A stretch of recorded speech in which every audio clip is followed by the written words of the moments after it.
You want I got a question, and this will be for Jan. The principle of homesteading and first occupant principle. Is there a dimensional problem to it? In other words, if I was the first person in Manitoba, is all of Manitoba mine? No. To begin with, obviously Manitoba is a political line, right? Arbitrary. Vancouver Island. No. That was geographical. And, yeah, I mean, the big question, a large question about homesteading is, well, what exactly is the home? I mean, you've walked around in some territory, which, how much use do you have to make? Now, in my opinion, this is all done by, as soon as you start having neighbors, making agreements with the neighbors, by negotiation with the neighbors, right? You lay claim to a lot of this stuff, but you walked there yesterday, and now today there's a neighbor there. But what did you do when you got there? If you did nothing but turn around and go back, is it yours? Well, no. And if you want to make a claim to it, then you better discuss it with the neighbors, right?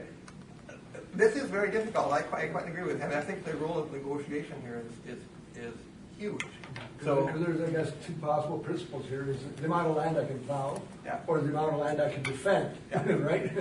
Yeah, well, that is another interesting view, that it's the amount that you can defend, which is an attempt to sort of blend the Thrasymachus view,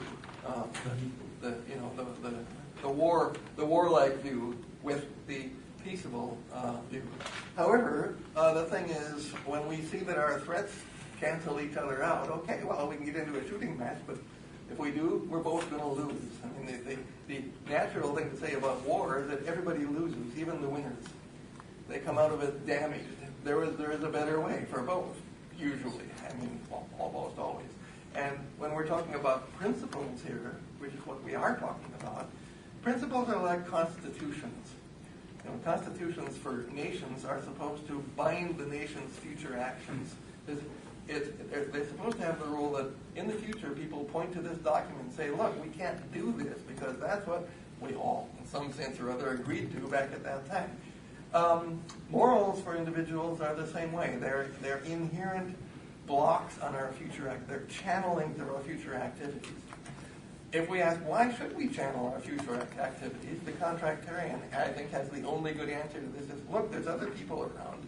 They have powers too, and if you don't respect those, you're asking for a war, which is going to be a lose-lose proposition. So the thing to do is proceed by agreement and by negotiation. Then we can get somewhere. Of course, there's an additional aspect of this, which is very important and which the economists are so good at spelling out, and that is, when we accept the principle of mutually beneficial transactions, there are positive spin-offs for everybody. Right? I mean, Adam Smith, the oft-quoted sentence from Adam Smith, that the butcher and baker, I mean, they don't look to the general interest, they only look to their own interest, but what do you know? They do promote the general interest when they engage in mutually beneficial agreements and respect the property rights of everybody else while they're at it. Well, if people do behave that way, the society does improve. I mean, I get huge benefits from the fact that you have property rights, even when you have property that I don't have. The fact that you have it is hugely beneficial to me. As David Schmitz points out, the problem for starvelings back in the 15th century was, how am I going to stay alive tomorrow? The problem for downer-outers today is, what flavor of pizza am I going to have tomorrow? Right? I'm fond of pointing out to my students that there was an inquiry made by an enterprising reporter on the Globe and Mail about 10 years ago now, on the subject of the homeless. Big subject in Canada, the homeless, and everybody's hearts were all rent for the homeless. So he went and started, he became one of the homeless, and he talked with one of them, and he learned the ropes of homelessness, including one day that he spent as a beggar in Toronto. And, wow, let's just see how the life of a beggar is. So he gave himself one day, right, and it was only going to be 9 to 5, 8 hours, right? Let's see what I do as a beggar in Toronto. Answer, his take was $230, which was more than my after-tax income as a full professor at that time. I'd like to. Now, that's all due to the fact that these other people can get rich. You're living in this community where these other people have made so much money that they can afford to be generous, which they are. Walter wants to talk about homesteading. I'd like and to then answer Pierre. this question also. Dimensional one, okay. The homesteading question is another example of the continuum problem. Do you homestead by putting one plant per square foot, per square yard, per acre, per square mile? What? I mean, maybe if I plant a flag on the moon, I get to own the whole moon. I mean, there's a continuum problem here. The way Murray Rothbard answers this is it's based on the context, not on agreement of people. I'm very much not a fan of agreement because people are liable to agree on weird things.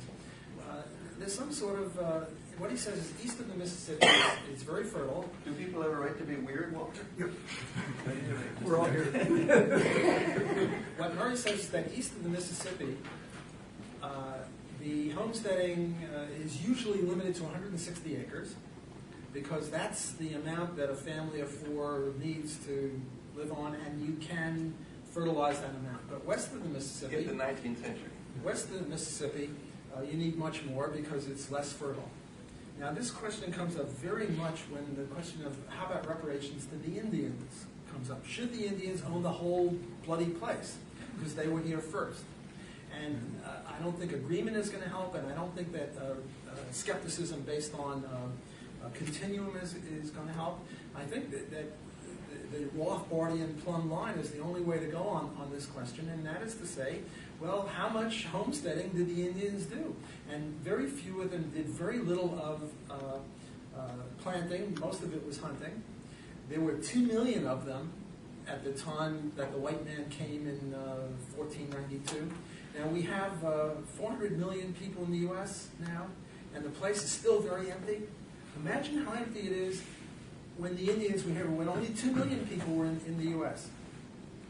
Very, very small amount. So it's on the basis of this sort of a thing that you can get some sort of light on how much the Indians should have.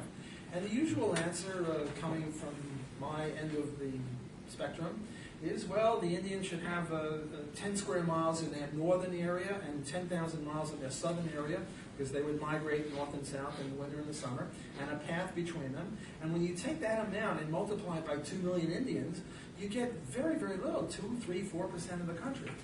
So that's a way to answer the question, and it requires this compass. And if you jettison this compass, like I think Pierre is wont to do, and just sort of talks about vague liberty as why we shouldn't have rent control, well, then you're not going to get any insight into these very ticklish questions. Before Pierre answers, can I pin him down on that too? We have people coming up to us all the time saying, you libertarians disagree on everything. Therefore, I can say whatever I want to say. I'm a libertarian. So, well, Walter did list, half a dozen issues on which we would most, actually there was one there where I might have had, some problems depending on the definitions. But, there are a wide number of issues, of practical issues on which we actually argue, which does mean that there is some common ground about what we believe. The problem is to find what this common ground is. My only argument is that it is easier to, again, eliminate error and to find truth. And if by common ground we mean a general principle that's going to be true for all times and place and all universes observable or not, I'm saying that this is probably impossible. And indeed, we've tried with the non-aggression principle, and I think totally failed. But I think I am, in a sense, more Blockian than Walter Block himself. He when we have problems applying one of his principles, he says it's a question of continuum. I said, yeah, sure, it's a question of continuum. But everything is a question of continuum. Everything is a question of degree. There is no absolute principle except perhaps this one, but perhaps, only perhaps this one, which I've just enunciated. The only thing we can hope is to reach truth gradually by eliminating error.